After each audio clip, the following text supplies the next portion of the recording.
So, mystery number 6 is the one that we're on now. The mystery of Babylon the Great. And it's a big topic, bigger than what I was originally thinking. It's going to take a bit of work and study to get through it, but it's pretty interesting. Something interesting about this mystery is that the author of this mystery is different than the previous mysteries that we've studied. So if you're familiar at all with where this is found in the Bible, it's in Revelation, and we know who wrote Revelation, right? John. Right. So John wrote Revelation, and this was a mystery that God revealed to him. So as I'm going through this, and there's a lot of different viewpoints on the identity of the person on the beast itself, the horns. There's just a lot of debate, and it depends where you fall scripturally. You know, whether we like to be to divide the word rightly and view it as a dispensational thing, and we're premillennialists, and we believe that there's going to be a 1,000-year kingdom where Christ is going to rule on earth, and prior to that will be the 7-year tribulation where this mystery will be revealed and dealt with by God. But there's other groups out there that believe that the tribulation already happened. They're called preterists, and they believe that the actual 7-year tribulation happened back around 70 AD when the Romans destroyed the temple in Jerusalem. Although I don't see where they fit all the events in the tribulation at that time, because it wasn't a global event at all. It was just a little skirmish. It was a local skirmish between the Romans and the Jews. It didn't involve other nations. Whereas when you read in Matthew 24, it talks about all nations hating the Jews and persecuting them, and there being signs and wonders in the heavens and great earthquakes. And one of the biggest things is that even though the temple was destroyed, there was no abomination. We see clearly that during the tribulation that the Antichrist comes to power, and halfway through he goes into the temple, as we saw in 2 Thessalonians, and declares that he's God and declares that everybody should worship him.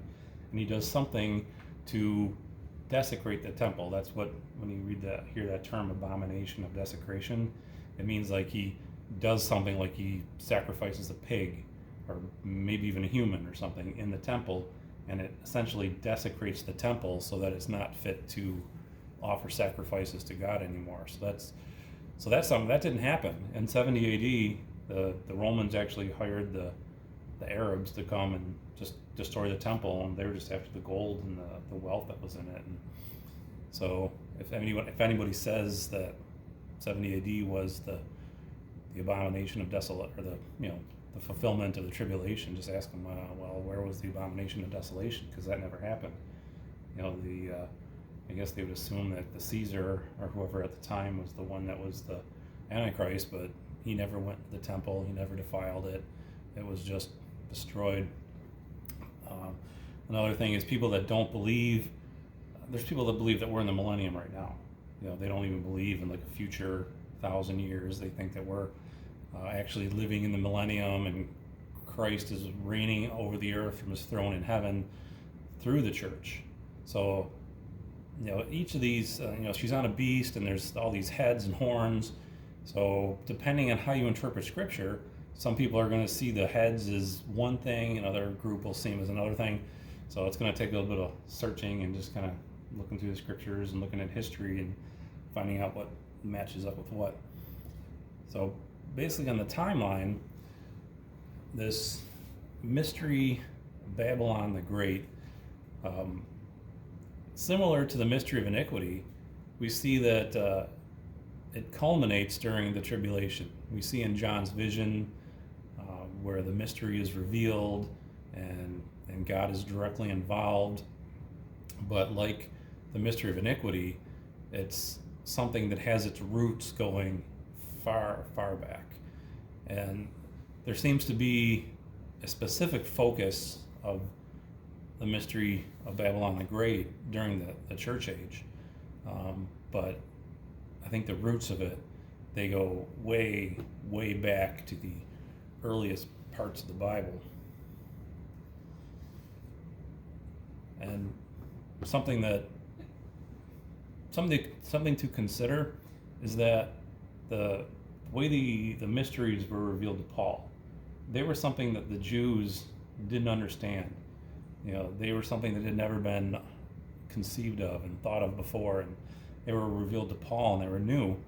And he gave them to us in the scriptures so that we can understand them. And Paul's mysteries are pretty clear to us. I think we covered them pretty well, and they all pretty much make a lot of clear sense to us. But as we shift into this book of Revelation written by John, I almost wonder if we need to be prepared to not perfectly understand it, because if it is a mystery, and if the book of Revelation, all scripture is given to us, but not all scripture may specifically be to us.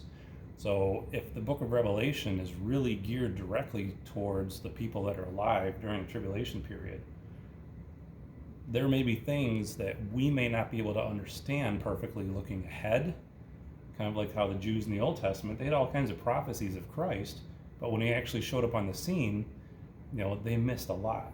They missed a lot of clues that he was their Messiah.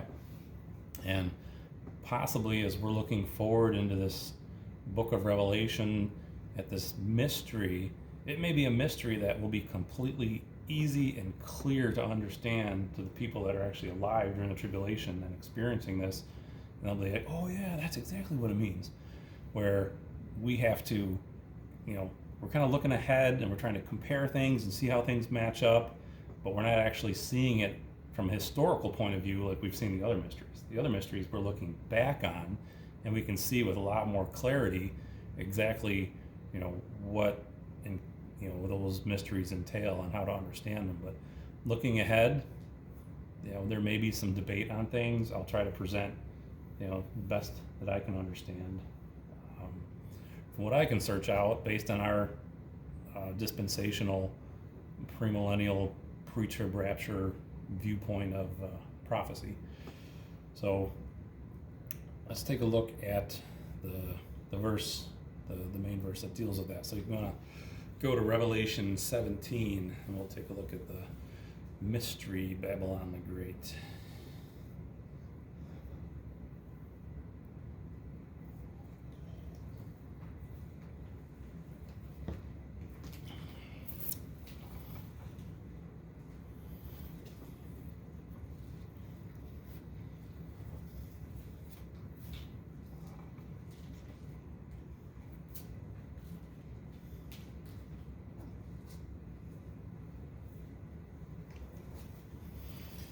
All right, I'll start in verse number 1.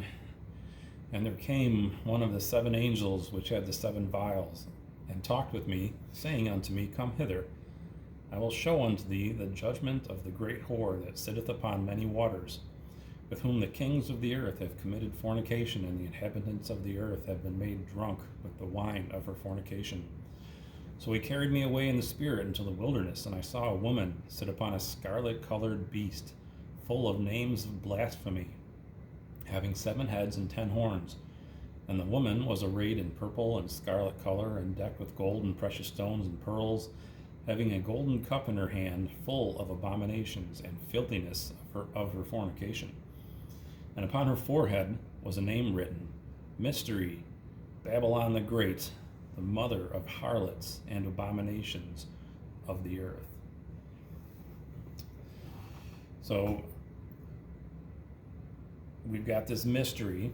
It's called Babylon the Great, and it's the mother of harlots and abominations of the earth. So it's the genesis. It's where all the abominations and false religions and it's just where all this evil comes from.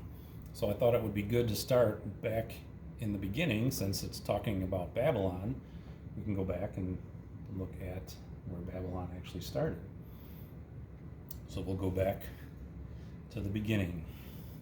Do you remember Shem, Ham, and Japheth from our, we were going through dispensations, and we talked about the dispensation of human government, and Noah and family got off the ark, and he had his 3 sons with him. And we know that something had happened between Noah and Ham, and it resulted in Noah cursing Ham's son Canaan. I believe it had something to do with Ham possibly wanting to usurp his father's authority, possibly not wanting to be under, if Noah could have blessed his other sons, or if he had any more children, it would have decreased the inheritance or the authority that Ham may have had. But something happened there, and Canaan was cursed. But so you had, Ham had some other sons too. Ham had Cush, Mizraim, Phut, P-H-U-T, and Canaan. So we had 4 sons. And in Genesis 10, verse 8, it says, "And Cush begat Nimrod. He began to be a mighty one in the earth. He was a mighty hunter before the Lord. Wherefore it is said, even as Nimrod, the mighty hunter before the Lord. And the beginning of his kingdom was Babel, and Erech, and Akkad, and Calneh, in the land of Shinar." So, Cush begat Nimrod. Nimrod, as we see, rose up and became essentially the first tyrant on the earth. In 1 Chronicles 1:10, it says, "And Cush begat Nimrod, he began to be mighty upon the earth." The name Nimrod actually means "let us rebel." So something happened when Ham was naming his sons to name a child, let's rebel. It seems logical that rebelling against probably his father's authority, Noah's authority. I mean, Noah was essentially the patriarch of the entire world at this time. What he said probably would go as law. But Nimrod rose up with the name, "Let us rebel." And I almost wonder too if this is Satan's plan B now. Because Satan had a plan A, and it was to corrupt the entire world, as we saw before the flood, during that age of conscience that we learned about, where the world just progressed on for 1700 years and grew so wicked that, and the population could have been in the trillions.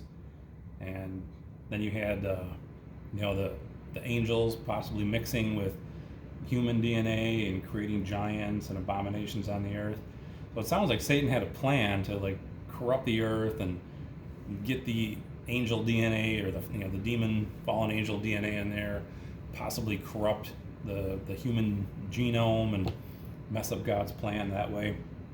But God wouldn't have it, and he destroyed the whole world with a flood, and Noah was perfect and upright in his generations. That generation term meaning genealogically, he was pure, hadn't been mixed with any of the fallen angels in his line. So God starts new with Noah and his family. And I think Satan kind of had to, okay, well, that first plan didn't work, so let's get something else going here. So he got Nimrod to rise up, and whether it was just a matter of him wanting to rise up against authority and declare his own supremacy, maybe he was upset at the curse that Noah had placed on his little brother. Maybe he didn't think it was fair, or didn't like it. But anyway, we know that he rose up and became a great man in the earth. I did note it was interesting that Satan didn't choose the cursed one. Canaan was cursed. He was the one that Noah placed a curse on, and his curse was to always be like a servant and to never be able to rise up. And Satan didn't choose that. He probably knew that once God puts a curse on somebody, that's damaged goods. It's going to be difficult to work with that. So he went with the older one, who didn't have the curse on him. So he became a mighty hunter. After the flood, there were still a great many animals. Some people speculate he could have hunted dinosaurs, possibly, maybe remnants of giants that had happened after the flood. And if you're going to make a name for yourself as a mighty hunter, how better than to go and slay some huge dinosaurs or other great beasts that may have been alive at the time. So, how are the dinosaurs? They would have been on the ark. Well, Noah had to take 2 of every kind of animal, right? So he would have had to take in dinosaurs too, but they were babies. They would have been little baby dinosaurs, not big giant ones. And then there's also, how there's different breeds. Like you didn't have to take 2 of every type of dog. It would have been just 2 dogs, and then we get all those different breeds from them. So maybe there was, a certain type of dinosaur that was like, I don't know, a big crawly one with spikes on its back, but there was one similar to it, but, they were just different breeds essentially. And if you just took the... I just thought that they said that's why dinosaurs died off, because after the flood, they weren't around anymore. Well, they would have been saved through the flood on the ark, because Noah took 2 of every animal. But after the flood, the environment possibly changed. Before the flood, you could have had this canopy of water all the way around the earth, and the weight of that water would have increased the air pressure, so there would have been greater levels of oxygen in the air. And some of those dinosaurs were so humongous, like they literally wouldn't be able to breathe with the decreased air pressure after the flood. So some of them may have grown bigger and ended up dying off literally because they couldn't breathe.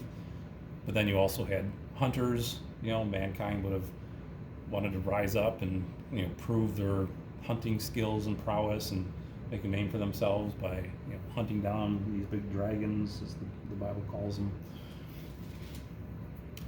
But Nimrod, he became a mighty hunter. But there's some stories, there's some views that he was a hunter of men.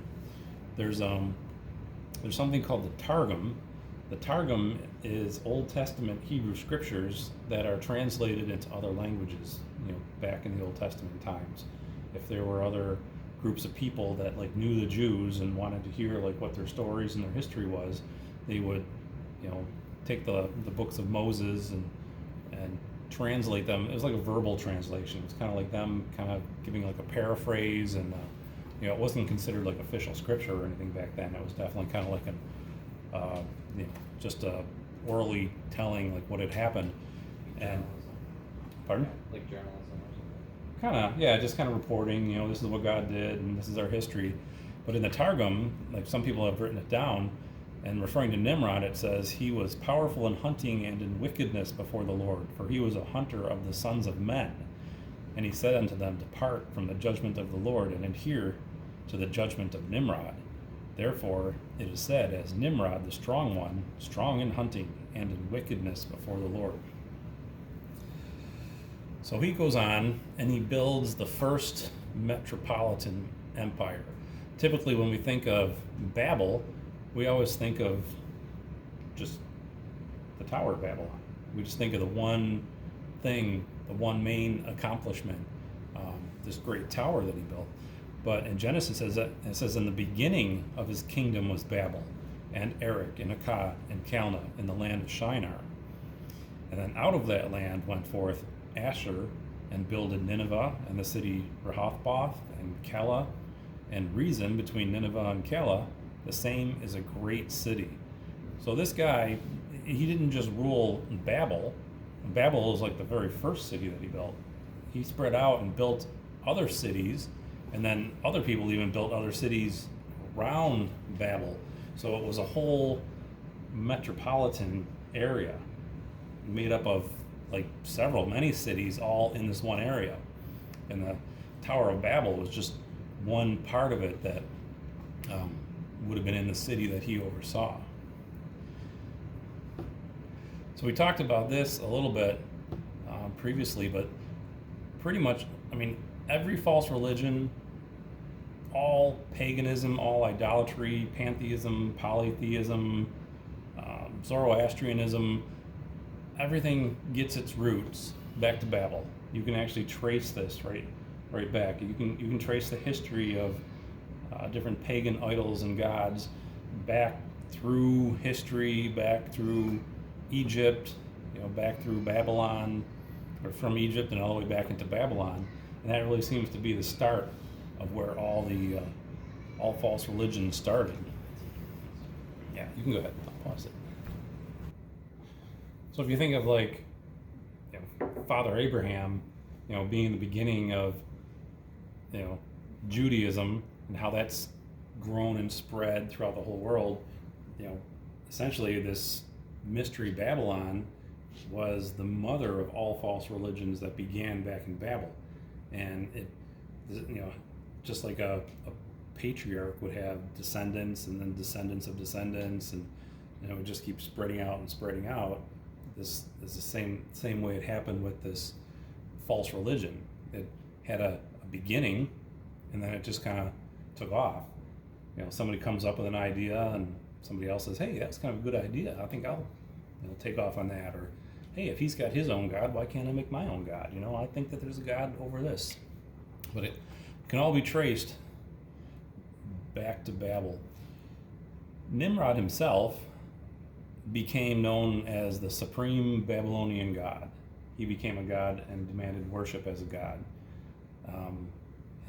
Through history, he's called Marduk or Mardash, Marduk, Mardach, Marduk, Mardash. And there's a lot of legends dealing with his roots back in Babel. So he was the first god king that we find, and kind of set the stage for future god kings. That's the way the pharaohs in Egypt were. The pharaohs were a king, but they also claimed to be a god and demanded people worship them as a god and as a king. And when they made proclamations, it wasn't just a kingly proclamation; it was as a god we're speaking. And then same thing with the Caesars, and you get it all the way up until Rome. Their voice was God and king. So then Nimrod, Marduk, he marries somebody named Semiramis. Has a lot of place through the history of pagan religions too. So you got Nimrod and Semiramis, but Nimrod ends up getting killed. And there's some different theories on that. I think I'll mention that later on. But basically, somebody kills Nimrod, and they chop his body all up in pieces, and they send it throughout his whole kingdom. And Semiramis is upset, and she manages to gather up all of the pieces of this guy except for one specific piece. And because she couldn't find that piece, she commanded that they build an obelisk and worship it. And we see obelisks to this day play a big part in religions. So one of the first things that we saw back in Babel is this obelisk pillar commemorating the missing piece. But we've got this Semiramis who, now that she's widowed, she wants to remain a queen. So she comes up with this story that since Nimrod was already some sort of a god, that when he died, he actually traveled all the way to the sun and became the sun god. And the sun god is one of the most worshipped and one of the biggest idols that we see even through the Old Testament and through all of history. You'd probably recognize the name Baal. Baal is the sun god, and we see that a lot in the Old Testament where the Jews fell into Baal worship. So either she was pregnant when he was killed, or she became pregnant. This Semiramis ended up bearing a child. She claims that since Nimrod went to the sun, he sent a ray of sunshine to her, and that ray of sunshine impregnated her. And she gave birth to a son named Tammuz, who she also claimed was like the reincarnation of Nimrod or Marduk, because he couldn't physically bring himself back on the earth. He would manifest himself through his son. So we almost see another one of these copycat Satan things again. You got this Father God and now a Son present on the earth.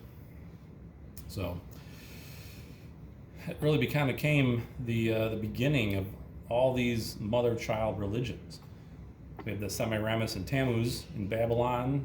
It's the same, very similar story with Isis and Horus in Egypt. Some other difficult pronounced names in Hinduism. And we see it in the Catholic Church with Mary and Jesus. All through history, you find all these idols, statues. You can find them on cave walls and in museums, these ancient statues, and it's always like this mother figure, and she's holding some sort of child on her lap. So different names, but similar type figures, where you've got this mother and some sort of a child, and notice the circles around their head. On a lot of the pictures and statues that you'll find, you'll see this like glow behind their head. And with the Catholic Church, they always say, oh, it's the halo, it's the righteousness. But really what it is, it's the sun god. It's a picture of the sun. And even like the Statue of Liberty, with all the big spikes around its head, it's like rays of the sun pointing out. All refers back to this sun god. Yeah, there's another example of like the sun halo.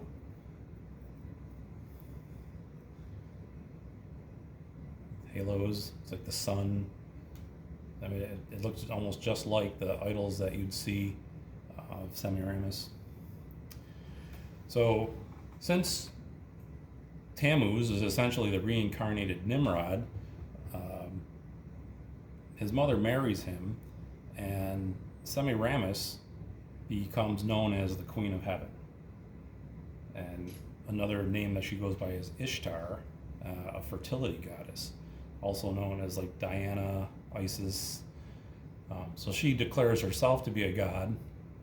She declares that she was immaculately conceived and that she is the Queen of Heaven. And we see a reference to that in Jeremiah 7:18. And the children gather wood, and the fathers kindle the fire, and the women knead the dough to make cakes to the Queen of Heaven, and to pour out drink offerings unto other gods, that they may provoke me to anger. I think there's a reference in Isaiah 17 that talks about like planting gardens, and God says like essentially like you're going to plant these gardens, but it's not going to flourish, and they'll just end up a heap. But that was another tradition of like planting things as part of their worship. Then something bad happened to Tammuz. He became a hunter like his father. It was noted that he was particularly fond of rabbits. So rabbits actually became a symbol, like a holy thing, kind of a sacred animal back in Babylon. But one day he was out hunting, and he ran into a wild boar, and it killed him. And Semiramis was so distraught that she declared an annual 40 days of mourning for Tammuz prior to the anniversary of his death. So every year for 40 days before the anniversary of his death, everybody would have to have this time of mourning in commemoration. And this is what Ezekiel's referring to when God was showing him all these abominations that were going on in Israel. He was like showing him all these wicked things. It says, then he brought me to the door of the gates of the Lord's house, which was toward the north, and behold, there sat women weeping for Tammuz. This was people following this religion that started, way back in Babel. And this is, way past like King David. This is, later into the New Testament, or later in the Old Testament, back when you get towards like the time of the captivity and the time of Daniel and stuff. So this is a long time after Babel. And a lot of those beliefs that started in Babel, you can see that they went on to Egypt, and then Israel carried them from Egypt into their own land and then just continued practicing them. And here we see that it's one of the abominations that God was actually showing to Ezekiel. So along with that 40 days of mourning in remembrance of Tammuz and his death, they also weren't allowed to eat any meat. So there was this like self-denial, not eating any meat and being humbled and mourning.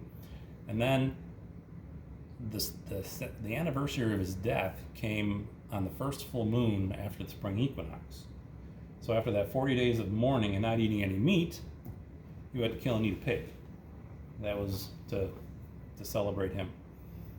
Anybody start to see some of these traditions that might have some roots that go really far back?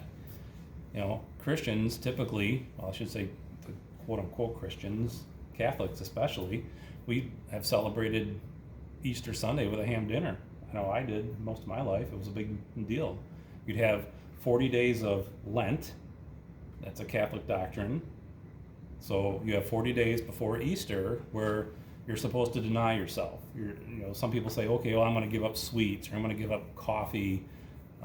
You're supposed to give something up, but it traces all the way back to ancient Babylon, where this practice of mourning for Tammuz and not eating meat, and then essentially celebrating then by killing a pig and eating it, which is the animal that killed it. So you can kind of see the roots of Lent and then Easter dinner came from. So Ishtar, Semiramis, claimed that since Marduk couldn't be present bodily, he is present in worship services in the form of candles and lamps.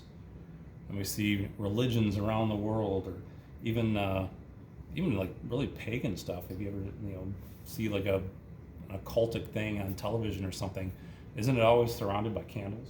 Like there's this thing, like people just feel like candles are spiritual. There's something holy about candles. We put candles in a church and it's something spiritual about it. But that traces back to something that Ishtar implemented in ancient Babel. There's also some sort of a reference to like a trinity, like a false trinity here with like this, mother, son, and the father present in a spirit somehow in the candles. So I'm not sure exactly how that, there's some different viewpoints on that, but some people say that's like possibly where the unholy trinity started to come in. So Ishtar claimed that she was immaculately conceived, and she taught people that the moon is actually a goddess, that the moon is a goddess, and that she ovulates every 28 days, and that she came down to earth in one of the eggs from the ovulation. Hence, Ishtar eggs, where we get Easter eggs today. The beginning of another tradition. Supposedly, followers made the sign of a T on their chests, and they baked sacred cakes with a T on them. We read in that other verse in Jeremiah where they baked cakes to the Queen of Heaven. Well, here's the cakes with a T on them. That's a big tradition in Catholic circles. So how many other traditions have survived for so many thousands of years? Are those really crosses that they're putting on their heads, or is it something that goes even further back to when they used to put a T on things, worshiping this other god? Another story is that when Tammuz was killed, some of his blood fell on a fresh cut stump of an evergreen tree. And when that happened, the evergreen tree sprung back up and became a sacred symbol, which we use every Christmas time. So Babylon became known throughout the Old Testament for its great wickedness. We see in Isaiah 47, come down and sit in the dust, O virgin daughter of Babylon, sit in the ground, there is no throne, O daughter of the Chaldeans, for thou shalt no more be called tender and delicate. So we know he's addressing Babylon here. Stand now with thine enchantments and with the multitude of thy sorceries, wherein thou hast labored from thy youth. If so be, thou shalt be able to profit. If so be, thou mayest prevail. Thou art wearied in the multitude of thy counsels. Let now the astrologers, the stargazers, the monthly prognosticators stand up and save thee from these things that shall come upon thee. So we see straight from Babylon, again, all false religions, enchantments, sorceries, fortune telling, astrology, stargazers, it all came from Babylon. Also known for great idolatry. In Jeremiah 50, the word that the Lord spake against Babylon and against the land of the Chaldeans by Jeremiah the prophet. A drought is upon her waters, and they shall be dried up, for it is the land of graven images, and they are mad upon their idols. So even like the idolatry, the whole concept of graven images and making images and involving them in worship goes back to Babylon. The whole concept of them making a tower unto heaven, it may not just be that they weren't just literally trying to reach heaven, thinking like they could actually build a tower tall enough to reach heaven, but it was like a tower unto heaven. It was like an offering to heaven.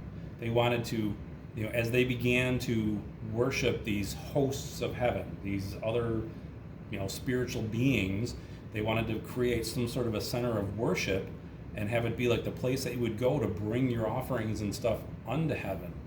So the tower, when it says unto heaven, it's not just that they were, just trying to make a tower that they could literally get up to the stars with. It seems to imply more of a spiritual application to it. And not only did, we always view the Tower of Babel as this place where all the languages were confused and people were scattered to the ends of the earth with all these confused languages. It was actually just as much a confusion of religion and beliefs.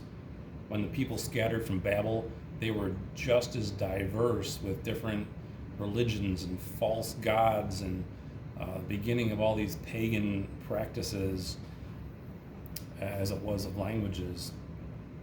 So it's kind of no wonder that God had to intervene and literally stop what was going on. It was so bad that God had come down himself and scatter them and confuse their languages, possibly to slow down the spread of all this false religion. So this is where Abraham comes in. This is all going on at about the same time as Abraham.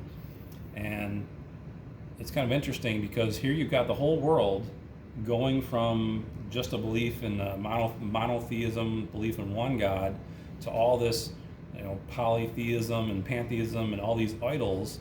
In the midst of all this, God chooses one man to begin a line of monotheistic believers. He chose Abraham and is like, there's one God and I'm him and I'm choosing you to follow me.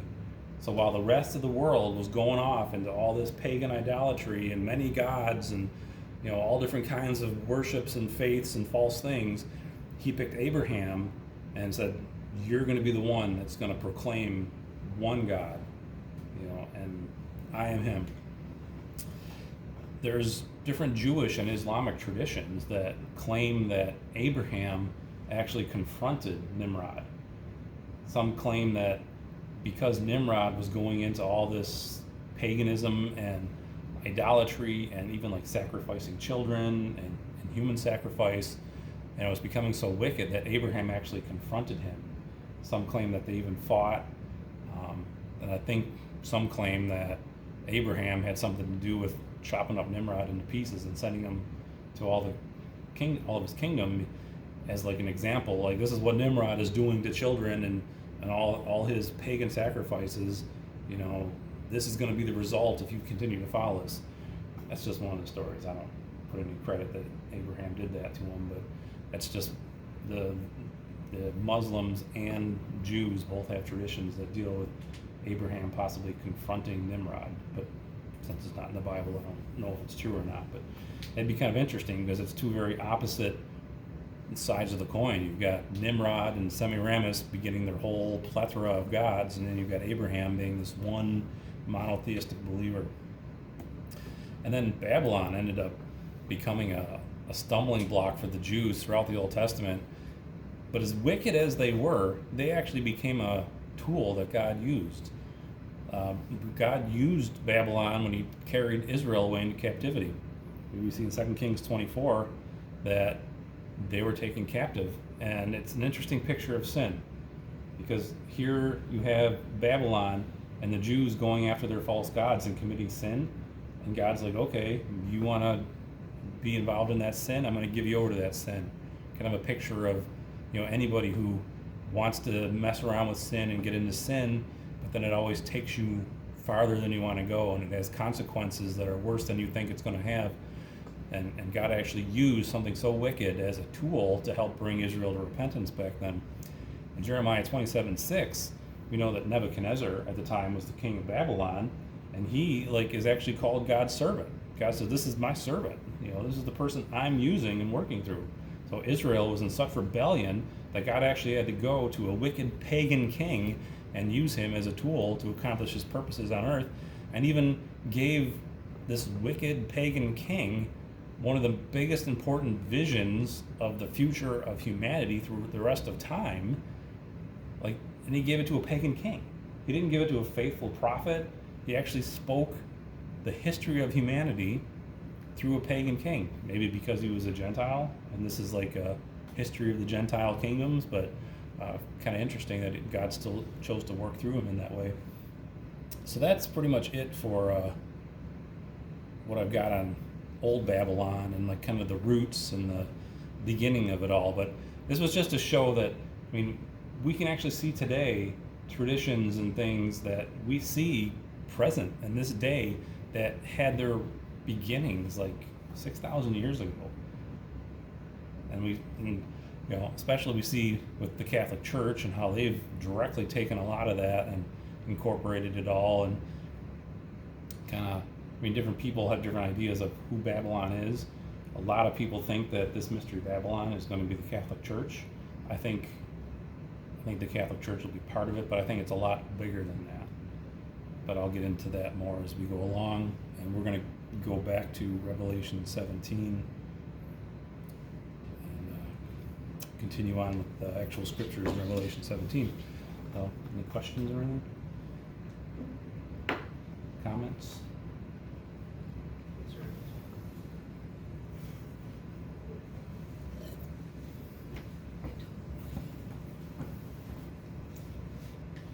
Something I had forgot to mention too with the religion that Semiramis got started in Babel was that she also instituted a system of priests and sacraments and like an organized system of religion, rather than just having faith in the one God that you could go to anytime yourself through prayer. They appointed priests, and you had to end up going through the priests, and that can be traced back to Babel too. So I want to just go back to Revelation 17 and just kind of just take it a verse at a time, break it down, and I like to be very systematic on things. A lot of people like to throw out their theories and try to explain what they think this means, but I want the scripture to try to explain as much as it can, and just kind of break it down piece by piece, and try to get what we can out of it. So in Revelation 17:1 again, and there came one of the seven angels which had the seven vials, and talked with me, saying, Come unto me, come hither, I will show unto thee the judgment of the great whore that sitteth upon many waters. So I won't go through reading all these verses, but the Old Testament makes it abundantly clear that false religion is whoredom. God talks frequently about how they went to whoring after other gods, and lest they make a covenant with the inhabitants of the land, and they go whoring after their gods over and over again. So when God speaks of this whore, we can see, based on it, the way the word is used over and over again, it's obvious that it's talking about a false religious system. It's talking about some sort of a system of worship that is not going after the true God. So, are you writing these references down? Okay, you got them? Okay, I got some more here. These are just some of them. Like I said, I didn't want to go reading through them all just for the sake of times. But that bottom one there, Ezekiel 23:8, talking about Jerusalem, neither left she her whoredoms brought from Egypt, for in her youth they lay with her. So we see like these whoredoms, these false religions, these pagan worship that the Jews were engaging in. They got it from Egypt, which you can trace even further back to originally to Babylon and Babel.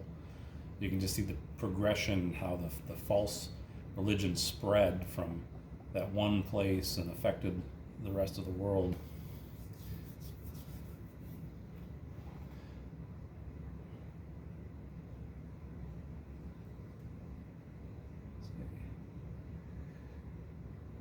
So Old Testament makes it clear false religion is whoredom, brought from Egypt. I'm just trying to read my notes here. Something else to note is the whole image of a whore is that they do what they do for a profit, right? I mean, it's done for gain, for money, and religion is probably the biggest business in the world. I mean, there's so much money in religion, in the false religions. Paul ties false teachers directly to money. In 1 Timothy chapter 6, in verses 2 through 10, he starts off talking about false teachers and like discerning them. But it's interesting because he sums it up in verse 10. It says, "For the love of money is the root of all evil, which while some coveted after, they have erred from the faith and pierced themselves through with many sorrows." So this whole concept of this whoring for profit, it's false religion. It's false religion for money. Think about the amount of money that goes into all the idols and the jewelry and the necklaces and just art and statues that, the profit that these people make. We see in Acts chapter 19, Paul was spreading the gospel, and they came across this town where there was a silversmith, and these Christians were spreading in this town, and it was actually impacting his idol business because they made idols of Diana, going all the way back to Semiramis, and they were so upset that the town literally had a riot because they were cutting into his business. So we see a direct effect of how true Christianity can make an impact on the big business that is false religion. False religion is huge religious, or it's hugely profitable, and I wonder how long it was before these silversmiths and idol makers figured out the key isn't to fight against the Christians, it's to make Christianized idols. Let's make little statues of Jesus and Mary, and that's what the Catholic Church does. All kinds of images and big business. So in verse, we read how she sitteth upon many waters, back in verse 1 there. We've got this whore that sitteth upon many waters. In Revelation 17:15, the angel goes on further in the chapter to kind of explain what some of these things are that are revealed early in the chapter. And in 17:15, "And he saith unto me, the waters which thou sawest, where the whore sitteth, are people in multitudes and nations and tongues." So these many waters are Gentile kingdoms. This isn't a Jewish beast. This woman isn't representing Israel or Jerusalem in any way. This is a global, international system. It's not confined to just one location. It's on many waters, like globally, and it's a Gentile system. So this isn't something like centered or located in Israel. And it says, "With whom the kings of the earth have committed fornication, and the inhabitants of the earth have been made drunk with the wine of her fornication." So we see this reference to like made drunk.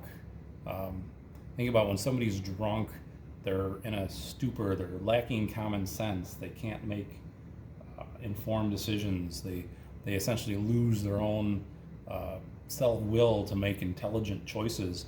And we see that it goes from the kings of the earth down to just the lowest inhabitants. That this false system, this woman on the beast, has affected all levels of life, from kings, all the way down to people on the street. And they're drunk in that they're deceived. They literally have given up their free will, and they're following after their religions, their systems. Think about that verse where Paul says, like, they are willfully ignorant, like dumb on purpose. I mean, that's like if you drink to excess, you know you're going to get drunk, and you know you're going to be dumb, right? You're going to like talk stupid or make stupid choices. Yet that's what these people have done. They've become so drunk on this, on these lies and on this false religion, that they're no longer in control of themselves and their destiny. We see the connection to kings of the earth. The Catholic Church really got its going in around 313 AD there with Emperor Constantine of Rome. So for 300 years, the church had struggled and suffered under great persecution. We saw originally with the early church, the Jews were the one doing the persecution, but then it switched over, and it really, as the gospel spread outside of Israel to like other nations, all those other nations were still under the umbrella of Rome. So the church, and as we studied how it went from Jew to Gentile, as the gospel got past Israel and went to these other nations, they were free from Jewish persecution. For one, they were Gentiles. The Jews couldn't persecute them if they wanted to. They were in their own countries. But the thing was, these countries, Rome essentially controlled the known world at the time. So even if you went up to Syria and got out of Israel, if you were a Jew, you could escape the Jewish persecution, but you still fell under the Roman persecution. And I think most of us have heard the stories of the Christians being fed to lions and just all the executions and stuff that Rome put the Christians through. So for 300 years, the church suffers under this persecution, but continues to spread. And then we get to this Emperor Constantine, who was, he just believed in, the usual pantheon of gods. He was a Roman, so there's many gods. He believed that there's all kinds of gods. And he was faced with a big battle, and he needed to win this battle, and he pretty much just sent out there a message to everybody that, whichever God helps me to win this battle, this is going to be the God that we're going to worship in Rome. And then supposedly, he had a dream and saw that symbol, and it's called a chiro. And if you look, it's kind of light, but in the middle there, you can see the Greek spelling for Christ, Christos. And the first two letters of Christ's name is that XP. And so that symbol has actually become the symbol of the Roman Catholic Church to this day. You'll see this symbol all over their literature and statues and stuff like that. So that's like the official symbol of the Catholic Church. But that's where it came from, is that Constantine saw this vision, and he was told, I don't know if I actually wrote down he heard a voice or something that said like, with this symbol or in the name of this symbol, conquer, or something like that. So he woke up and interpreted that, oh, this must be the Christ God that they're talking about. So he said, okay, I'm going to pray to this God and go. And so he went and won, and he won the battle. So he attributed that to this Christian religion, and essentially married them with the state of Rome. So no longer were Christians to be persecuted. Now they're the official religion.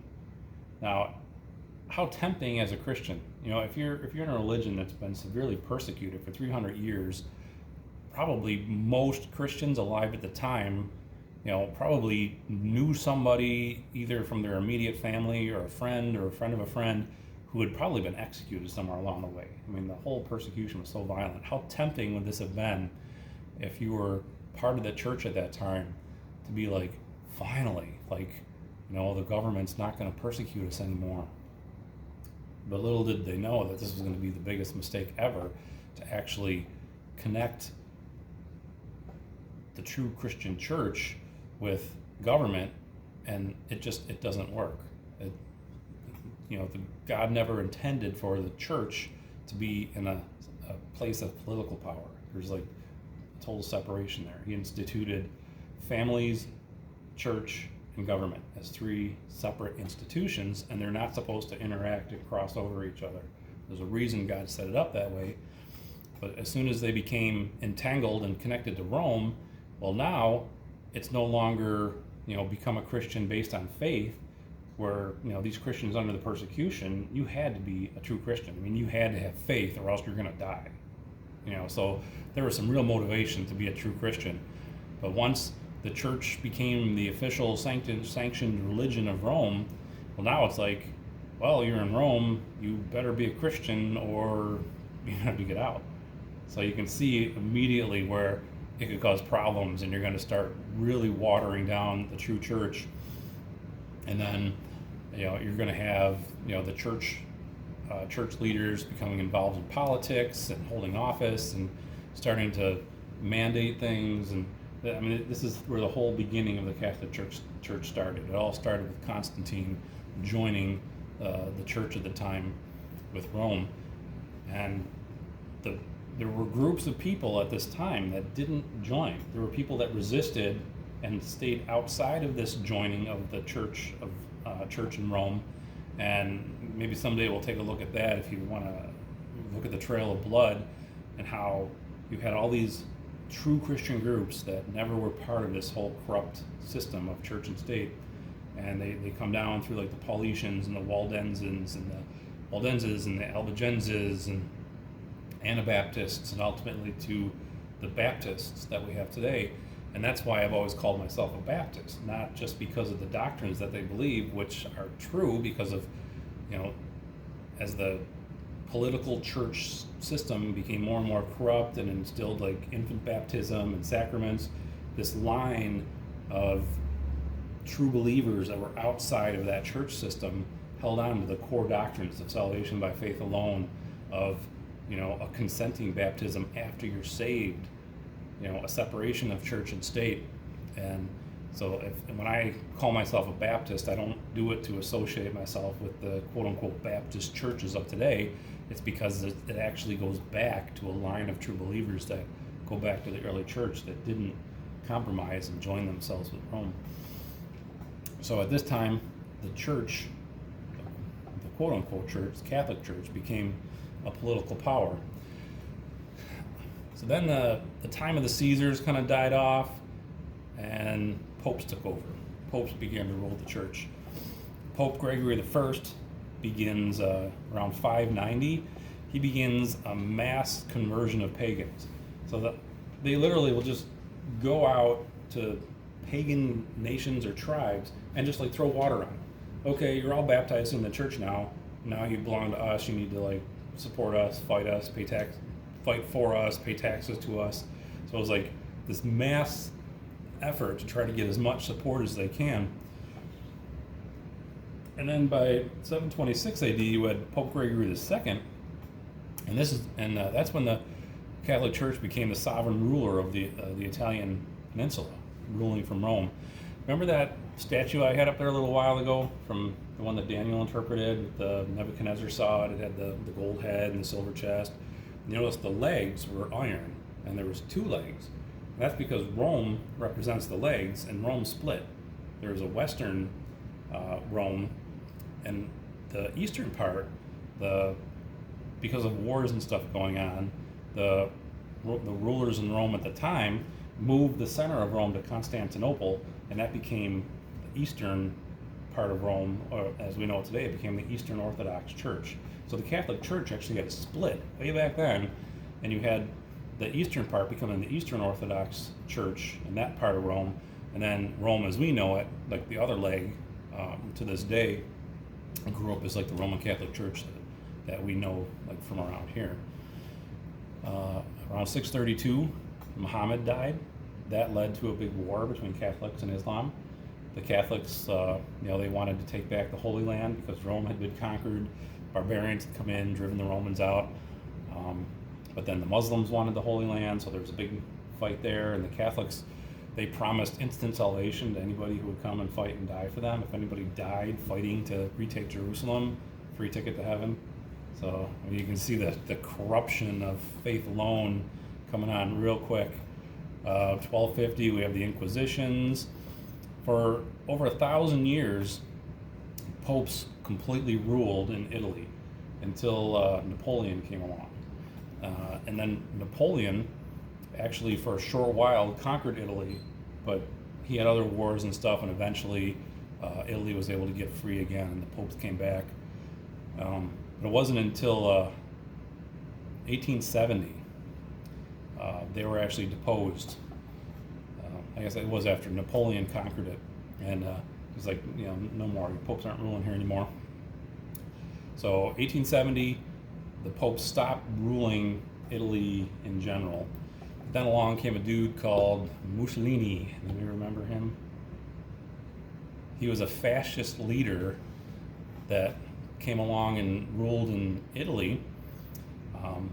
And at the time, like, there was big friction because the popes weren't ruling anymore, but they wanted to, and they had a big following of like religious followers. And Mussolini, being like this, wicked, violent, fascist leader, there's obvious like some friction there. But what they did was that the Roman Catholic Church actually agreed with Mussolini to support him, and in return, Mussolini would make them the official religion of Rome and wouldn't allow any other religions. So we see the just that merging, the kings of the earth, committing fornication with this whore riding the beast, this wicked leader, and then also Italy then ended up paying the Roman Catholic Church literally billions of dollars, because when Napoleon came along and then there was wars and the Roman Catholic Church lost a lot of land, but to make up for that, when Mussolini gave them their power back to rule the religious section, they gave them like billions of dollars, like to make up for all the land that they had lost. Some people might remember Hitler.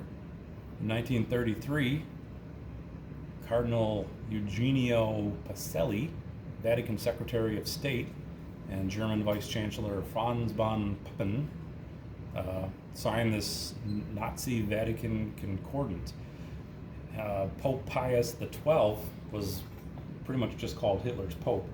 And again, originally, as the Nazis were rising to power, there's like friction, because the Nazis have power, the Catholic Church wants power, the Nazis have their own political agendas, and at first, there's a lot of friction, and eventually they decide to come to an agreement. And the Catholic Church says, we won't oppose your spread of Nazism, and we won't oppose your plans and what you want to do, as long as you make us the authority in Germany over religious affairs. And so they signed this Reichskonkordat, and it was essentially an agreement between the Vatican and Germany to give the Catholic Church rule and reign spiritually in Germany, and in return, the Catholic Church wouldn't say anything or condemn anything that Hitler and the Nazis did. So we see, like, hand in hand again, the church and kings of the earth just working together. And it goes on and on. I didn't want to get into too many examples. Ronald Reagan and Pope John Paul II, sorry for the lightness. Something happened right before I came tonight, and all my backgrounds disappeared, and it was all white. So I had to quick throw a new background on, but it's a little light, so it's hard to read that. But it just says that during the 1980s, Ronald Reagan and Pope John Paul II, they interacted a lot, and they had a lot of common type agendas for social and political reform and stuff, and they did a lot of things together. There's also a lot of talk about the CIA working with the Vatican, because during the 1980s we were in the middle of the Cold War with Russia. We were all worried about who was going to nuke who, and the CIA ended up working with the Vatican and trying to find out stuff, like who's doing what and who's got nukes and who doesn't. And the Vatican ended up kind of almost laughing and telling our CIA, we've been doing this for thousands of years, just we'll tell you what's going on. It was kind of like we were dumb, okay, well, they had all the answers. They had thousands of years of espionage and secret stuff going on behind the scenes, and it actually was able to teach our CIA the best way to go about things and help them out. Is that the symbol? I believe it is. CIA, is that the sun god? Maybe it is. I didn't even notice that. I just grabbed a CIA symbol. Yeah, how do you know? Could be. Anybody remember Gorbachev? Or you know Gorbachev? With the mark on his head Yeah, he was the president of Russia. before, He was president of Russia during like the 80s, like with Ronald Reagan. A lot of people thought that he was going to be the Antichrist because they thought that was the mark of the beast on his head. He actually had a big birthmark on his head. And I forget what they said the actual shape of it is, but they said the shape actually resembled something that, people were pointing their fingers at him big time for like an Antichrist figure. But he literally, he said that the Pope is the absolute highest spiritual authority on the face of the earth. This is from the president of Russia during the 1980s. So for him to acknowledge the power that the Vatican has, and it's not just limited to the Catholic Church. Like we like to point at the Catholic Church as this very obvious political manipulator and organization working behind the scenes, but there's the evangelicals too. I mean, Pat Robertson, Jerry Falwell, Ralph Reed, Dr. Jack Willeke, they're all involved in politics. Evangelicals, they want to do what they can, but it's just there's a separation between church and state, and just because the Catholic Church uses their influence and their support doesn't mean that the evangelicals are completely innocent of that either. Some of these people are big name evangelists. I probably shouldn't maybe even put Billy Graham up there. They involved with government and invited to national prayer breakfasts and meetings, and they have political sway. When you get even an evangelical Christian leader that has millions of followers, that gives them a political voice, and they can get up there and try to get their agendas and stuff pushed too. So I don't just want to point the fingers at Catholics and not have any fingers that aren't pointing back at us too.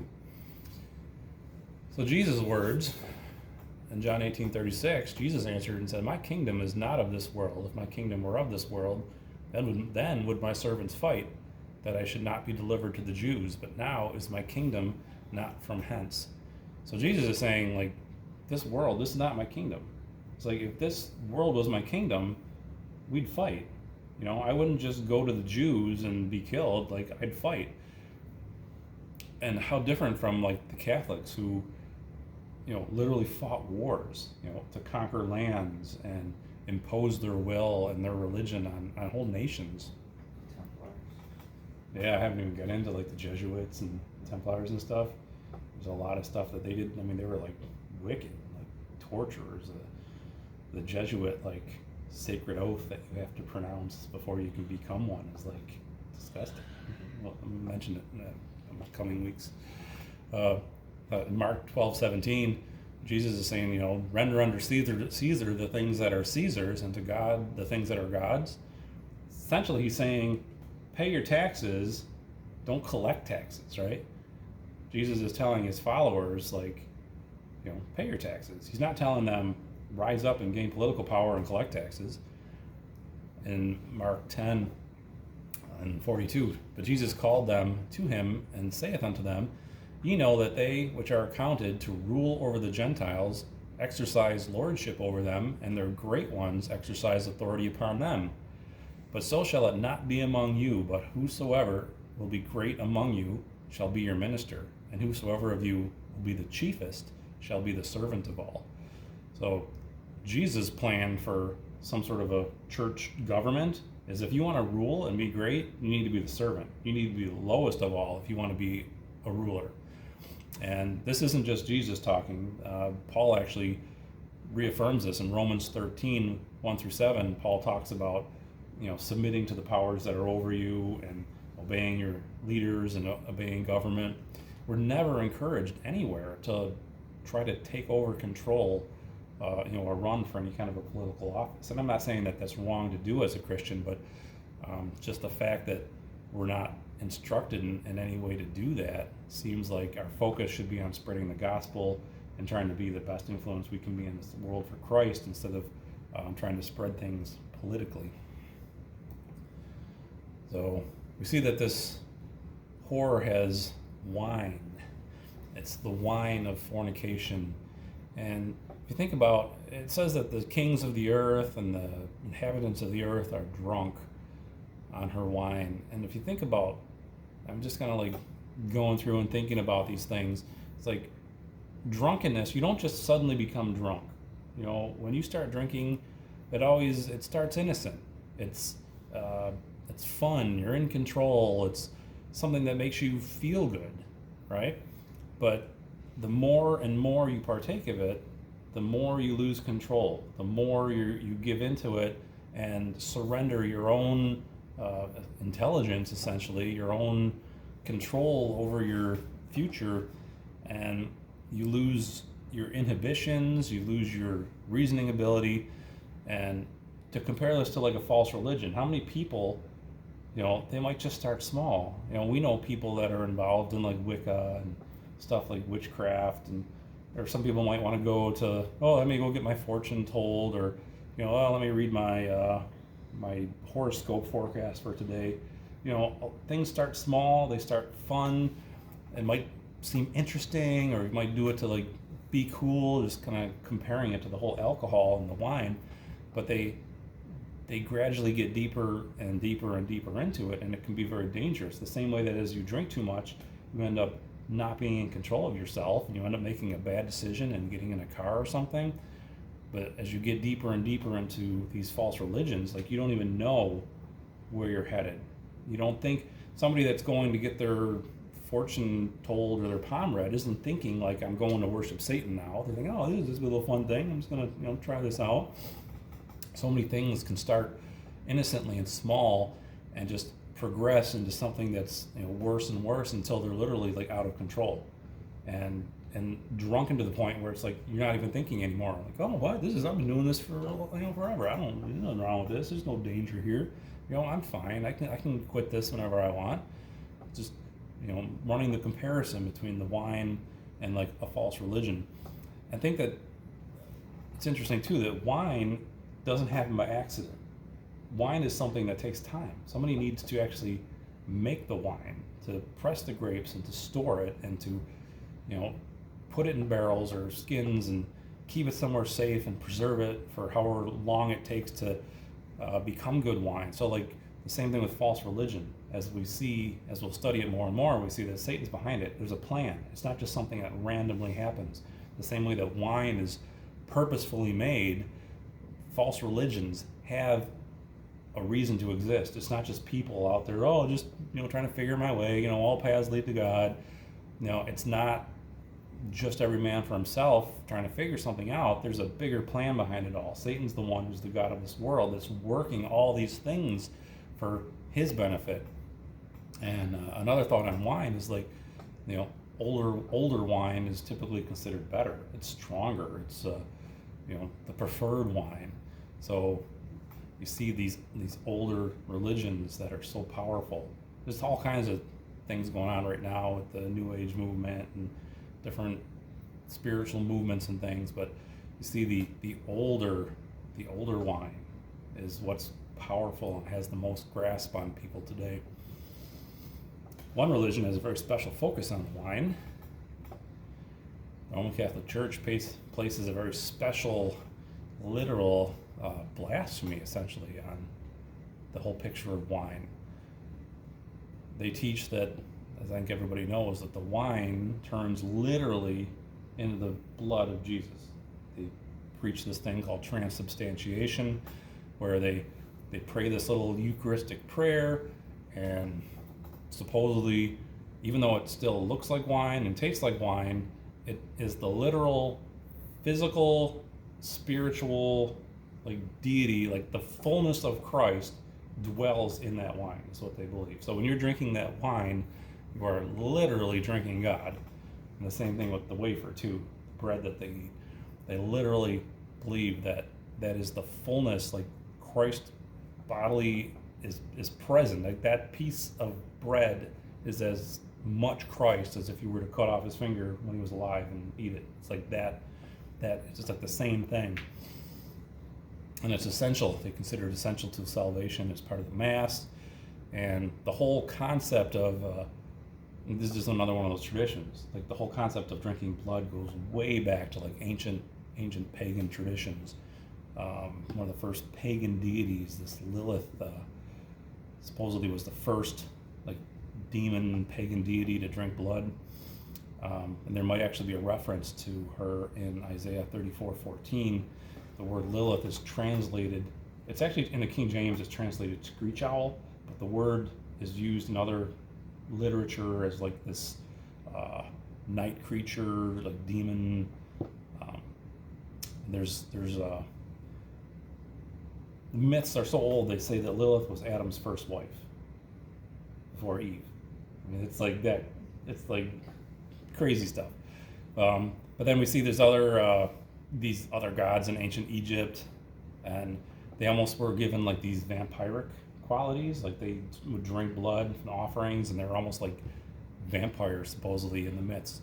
So just to make the point that like drinking blood is a pagan ritual that goes way back, and we even today in some different tribes and things, they still practice the blood drinking. But scripturally, the drinking of blood is forbidden in the Old Testament and the New Testament. You know, even in the New Testament, at the church council in Acts chapter 15, you know, abstain from blood, don't drink blood. So I don't know how the church can go and tell everybody that they've got to drink blood now, even though it doesn't taste like blood. It is blood. So they're actually believing that they're drinking literal blood, even though scripturally we're not supposed to. But I don't want to get too far off in rabbit tracks, and I'm not going to, you know, maybe a study for another time to actually talk about false doctrines and things, but I don't want to get too deep into all that. You know what? I want to stop there, actually, because that's the next section. Take a little bit. So.